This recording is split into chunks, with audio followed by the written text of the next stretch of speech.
네, 이번 영상은 저번 영상 얌체 3호에 이어서 얌체 이모에 대해서 한번 알아보도록 하겠습니다. 이모들이 아주 어려운 환경에서 열심히 일들 하시는 분들이 많지만 그 중에는 그렇지 않은 분도 좀 계시는 것 같습니다. 한번 제가 얘기를 시작해 보도록 하겠습니다.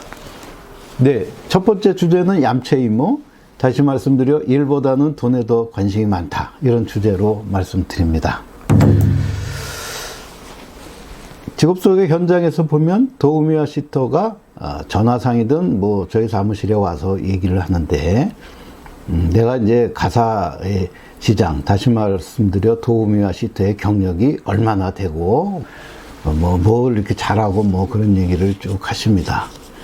크로스 체킹 내지는 레퍼런스 체크를 할 수 있는 방법은 가사시장이 그렇게 많지는 않습니다. 저분이 공식적으로 내지는 과거에 어느 직장, 집이 되겠죠? 집에서 어떤 경력을 가졌는지를 그 집의 구인자로부터 얘기를 들어야 되는데, 그게 일반 회사하고는 좀 다르게 하기가 쉽지 않다. 도우미와 시터 경력이 여러 가지 점에서 부풀리거나 과장되거나 아니면 오류가 많거나 또 한편으로는 조금 허점들이 있다, 이런 말씀을 먼저 드립니다.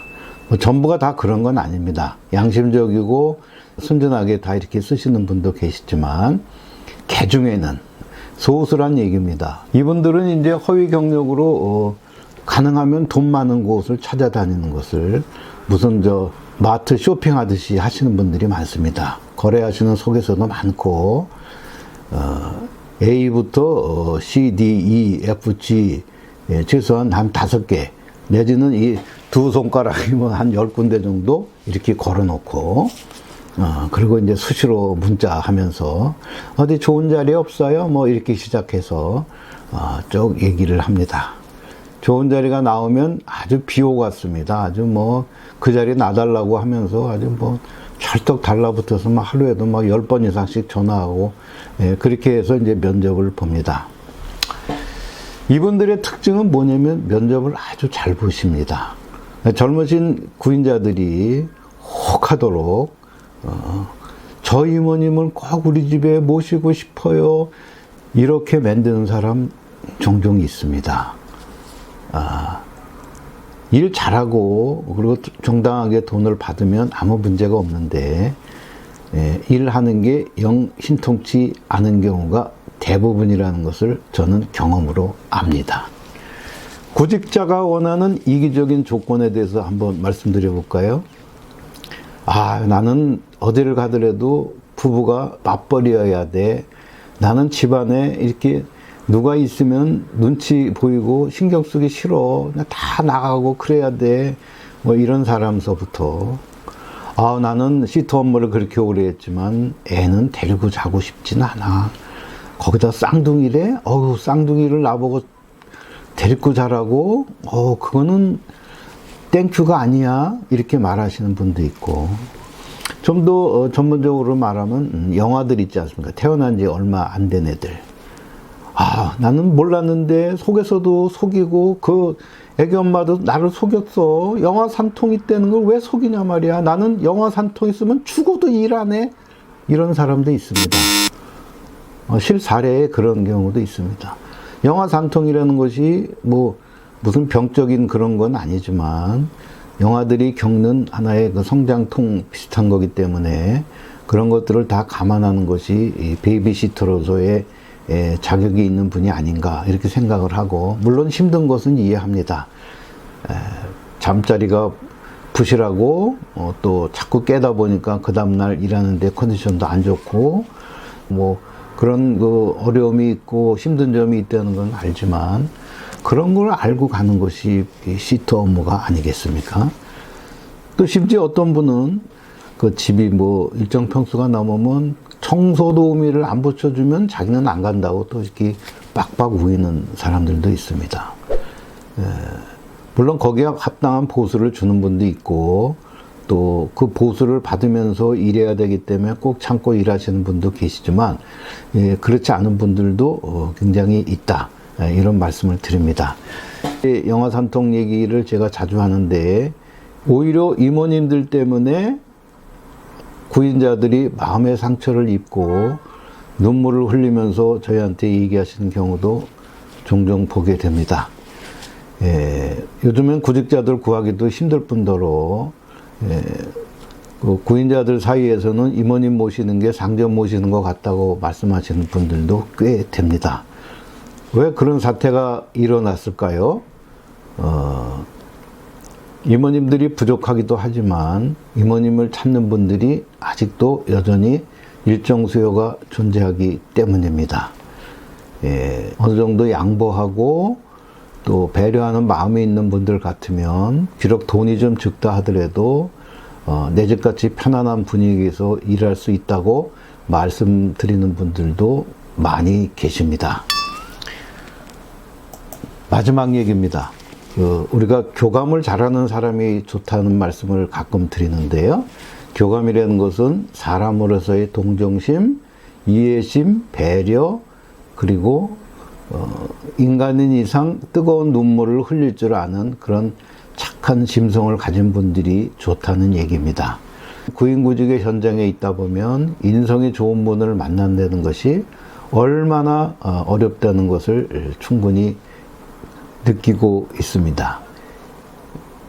제가 하는 광고의 캐치프레이즈는 1번이 인성 좋은, 2번이 경력 많은 이모님을 추천해 드린다 입니다. 구인구직의 현장에서 보면 인성이 좋다 안 좋다는 쉽사리 말씀드릴 수 있는 부분은 아닌데 저희가 실제로 겪어본 분, 그 다음에 우리가 보내본 분, 인터뷰를 최소한 2번 내지 3번을 꾸준하게 해봤던 분들, 그런 분들은 저희도 마음 놓고 소개를 해드리지만 그냥 어디 직거래를 통해서 전화 한 통으로 와서 이렇게 일자리 해달라고 하시는 분이거나 그렇지 않으면 저희가 면접에 와서 봤을 때 저분은 일하기 힘들다고 얘기했음에도 불구하고 우리가 아닌 다른 소개서를 통해서 가는 경우도 많고 또 저희가 어쩔 수 없이 그런 분들을 소개해드리는 피치 못할 그런 케이스도 있습니다. 왜냐하면 구인자가 찾기 때문이죠. 이상하게도 그런 분들은 면접을 잘 보십니다. 하지만 일 잘하고 우직하고 순전하신 분들은 면접이라는 문턱을 넘지 못하기 때문에 자기의 능력이나 일하는 것에 비해서 보수가 적고 또 힘든 일자리를 가시는 분도 많이 있습니다. 제가 얌체 3호, 얌체 2호를 이렇게 두 편에 나누어서 찍으면서 결론 부분으로 한 가지만 그냥 지나가는 얘기로 한 말씀 드리면 구인자와 구직자가 오래도록 잘 지내려면 첫째는 양보하고 배려하는 마음이 조금씩은 있으셔야 됩니다. 구인자도 그냥 하루 이틀 만에 자기가 원하는 이모가 아니라고 과감하게 내보내는 분들도 계시는데 그런 사람들을 그렇게 하루 이틀 만에 내칠 정도까지 그 사람을 파악을 하고 하는 것인지 그런 거에 대해서 한번 되묻고 싶고요. 이모님들도 돈만 밝히시면 안 됩니다. 돈도 중요한 포인트지만 그거보다는 내 집같이 일할 수 있는 분위기를 서로가 만들어가는 것이 굉장히 중요하고요. 구인자인 사모님들이 구직자인 이모님들을 깊이 신뢰하고 따라주신다면 이모님들도 거기에 맞는 반응이 나와서 내 집처럼 일해주려고 하는 마음을 마음속부터 우러나는 그런 마음으로 일을 하시게 될 것입니다. 하지만 요즘에는 한 집에서 뭐 5년 이상을 있었다. 일정 연도수가 지나가게 되면 다음번 취업하기에 쉽지 않은 그런 시절입니다. 애를 본 지가 오래됐다는 그 이유 하나만으로 면접이 거부되거나 면접에서 탈락하는 비율도 점차 많아지고 있사오니 충분히 그런 점 구직자들도 감안하시기를 바랍니다. 네, 오늘은 제가 현장에 있으면서 얌체 3호와 이모에 대해서 실사례와 경험담을 말씀을 드렸습니다. 이것이 전부는 아니겠지요. 그리고 또 어떤 면에서는 이거보다 더한 얘기거나 그런 것도 있을 수 있습니다. 저희 내니스토리가 어떻든 가사시장에서 구인구직의 전문 플랫폼이고 직업 소개와 알선을 하는 전문 기관으로 성장하도록 구독자 여러분 내지는 이 영상을 보시는 분들이 많은 성원을 부탁드리면서 오늘 영상은 여기까지 하겠습니다. 여러분 고맙습니다.